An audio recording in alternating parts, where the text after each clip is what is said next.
Imagine you're sitting on a rock, holding a phone someone forgot. On the screen, there's a graph going straight down, all red. And you think, whoa, a huge money crash is coming. I'm going to buy a house next to the ocean for super cheap. But wait, what's coming is not like the big money crash from 2008. It's the opposite, and if you don't understand the difference, you could lose everything without even noticing. So today, I'm going to explain what's happening in the world of money in a way a 7-year-old would understand. Let's start by talking about 2008. Back in 2008, almost nobody had money. The banks stopped giving loans. People couldn't buy houses. Prices went down. Houses got cheaper. Stocks got cheaper. Many adults lost their jobs. It was very sad, but there was one huge advantage. If someone had real money saved at home, they became the king. Because with the same dollars, they could buy twice as much stuff. For many young people, it was a once-in-a-lifetime chance. A lot of adults today think that's going to happen again, so they are saving their money, waiting for everything to get cheap. But here's the problem. This time, it's not a 2008 crash. This time, it's an inflation crash. Let me explain what that means. Look out the window. Things are not getting cheaper. They're getting more expensive. Rent goes up, bananas go up, games and toys go up, the stock market hits new highs, even while people complain and the world feels messy. Why? Because it's not the things that are getting more valuable, it's the money that's getting weaker. Today, governments owe giant mountains of money. So when they can't pay, they ask the central bank for help. And what does the central bank do? They take out the magic printer and create brand new dollars, euros, and other money that didn't exist a few minutes ago. Adults call this quantitative easing. But here's a 7-year-old explanation. It's like if a rare trading card was special, but someone printed 1 million copies. Suddenly, the card is not special anymore. If a house costs $100,000 and tomorrow the government doubles the amount of money in the world, the same house might cost $200,000. Not because the house changed, but because the money lost value. So if you save a lot of money and wait for cheap prices, you will not get bargains. You will get poor. Because in an inflation crash, cash is not king. Cash is trash. Rich people already know this. That's why they don't keep money sitting around. They buy things that can't be printed by a government, like art, fancy old watches, land and houses, shares of companies, gold, and even Bitcoin. To someone who doesn't understand, it looks silly. But in reality, it's fear. It's protection. All right, now let's talk about how to know when an inflation crash is happening. There are 3 big signs. SIG number 1. Everyone runs to giant companies. If you look at the stock market, it looks like everything is awesome. Lots of green numbers, but that's not true. If you remove the 7 biggest companies, the rest of the market looks terrible. Rich people buy the giants because they want to hide in the safest trees in the forest. SIG number 2. Collectibles explode in price. People suddenly buy things like Pokemon cards, limited toys, game skins, rare items, and no, this is not dumb. This is survival. Because those things are scarce. You can't print more Pokemon cards from 1990, but you can print more dollars today in 5 seconds. So collectibles going crazy means people don't trust money anymore. SIG number 3. Gold and Bitcoin go up together. Normally, if stocks go up, gold goes down. If people are scared, gold goes up. But now, everything goes up, stocks up, gold up, Bitcoin up. Why? Because everything is rising compared to the dollar and euro. The money is what's falling. An ounce of gold didn't change, but now you need more dollars to buy the same ounce. That means the market is yelling paper money is losing. So what do? How to survive an inflation crash?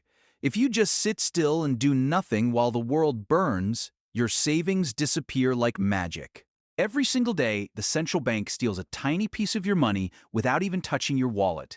So here's the simple strategy. Buy things that the government can't print.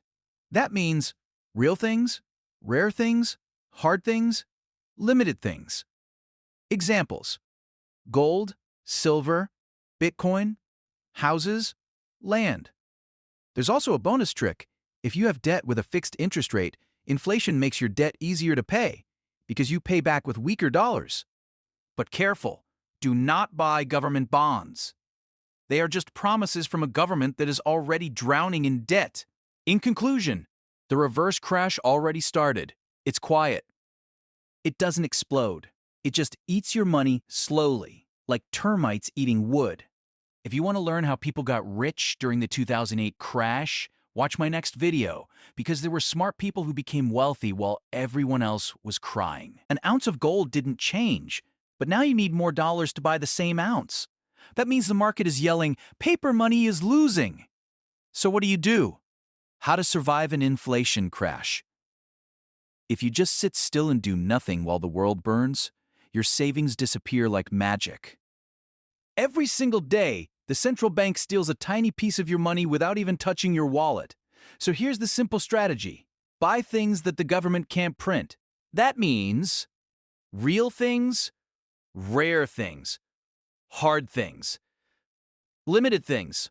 Examples: gold, silver, Bitcoin, houses, land. There's also a bonus trick. If you have debt with a fixed interest rate, inflation makes your debt easier to pay because you pay back with weaker dollars. But careful, do not buy government bonds. They are just promises from a government that is already drowning in debt. In conclusion, the reverse crash already started. It's quiet. It doesn't explode. It just eats your money slowly, like termites eating wood. If you want to learn how people got rich during the 2008 crash, watch my next video, because there were smart people who became wealthy while everyone else was crying. Now here's the part most people don't tell you. An inflation crash doesn't feel like a crash at all. There's no loud sound, no big explosion, no sudden collapse. It feels slow, normal, and boring. Until one day you wake up and realize you can afford half of what you could last year. That's how silent money problems work.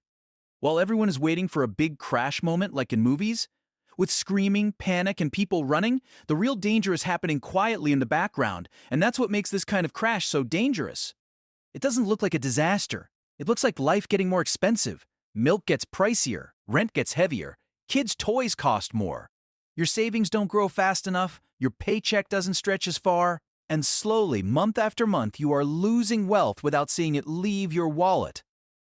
This is why rich people and smart investors act before normal people even notice anything wrong. They move their money out of cash and into real assets, long before the news starts talking about inflation. Because by the time the news talks, it's already too late. So let's imagine you're 7 again. If you had a big jar of Skittles, and every week the shop made Skittles smaller and smaller, you would still have the same number of Skittles, but they would fill your stomach less and less. Eventually, one Skittle wouldn't mean one Skittle anymore.